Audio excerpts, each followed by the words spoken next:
তৃণমূল কংগ্রেসে যোগ দিলেন বাঁকুড়ার ডাক্তার অনুপ মণ্ডল। আজকে তৃণমূল ভবনে জেলা সভাপতি তারাশঙ্কর রায় একটি সাংবাদিক সম্মেলন করে সেই কথা জানালেন। সেই অনুষ্ঠানে উপস্থিত ছিলেন বাঁকুড়া লোকসভার সাংসদ অরূপ চক্রবর্তী, পৌরসভার চেয়ারম্যান অলকা সেন মজুমদার, জেলার শ্রমিক সংগঠনের সভাপতি রথিন ব্যানার্জি ছাড়াও জেলার বিভিন্ন নেতারা। অনুপ মণ্ডলের তৃণমূলে যোগদান নিয়ে জেলার রাজনৈতিক মহলে গুঞ্জন শুরু হয়েছে। তবে কি বাঁকুড়ার বিধানসভার প্রার্থী হচ্ছেন তিনি? তা নিয়ে বিরোধীরা কটাক্ষ করছেন যে বাঁকুড়া বিধানসভায় দলীয় স্বচ্ছ ভাবমূর্তির কোনো নেতা নেই যে বিজেপিকে পরাস্ত করতে পারে, তাই অরাজনৈতিক লোক খুঁজছেন তৃণমূল।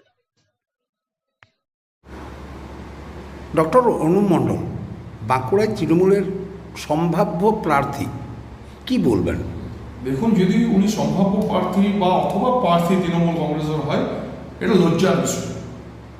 লজ্জার বিষয় উভয় তরফে, তৃণমূল কংগ্রেসের তরফ এবং ডাক্তার অনুপ মণ্ডলের ক্ষেত্রে। তার কারণ, ডাক্তার অনুপ মণ্ডলের ক্ষেত্রে কেন বললাম?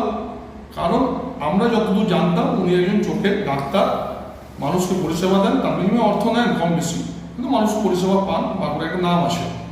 কিন্তু কি এমন স্বার্থ সিদ্ধি প্রয়োজন হলো যে তৃণমূল কংগ্রেসে উনি পতাকা ধরলেন? আমাদের কাছে যতদূর খবর আছে উনি তো নন পলিটিক্যাল ব্যক্তি।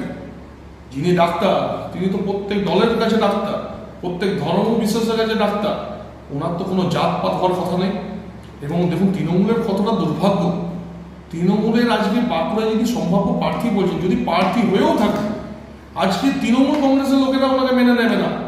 যারা 1998 সাল থেকে দলটা করলো তৃণমূল কংগ্রেস, সেই তৃণমূল কংগ্রেসে একজনও এই মুহূর্তে বাঁকুড়ার যোগ্য ব্যক্তি নেই যাকে তৃণমূল কংগ্রেস বাঁকুড়ার প্রার্থী ঘোষণা করবে।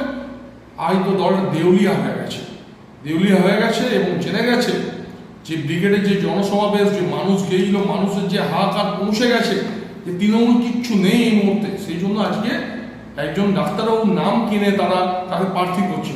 আমি অশিষ দত্ত, বাঁকুড়া জেলা বিজেপির সহসভাপতি।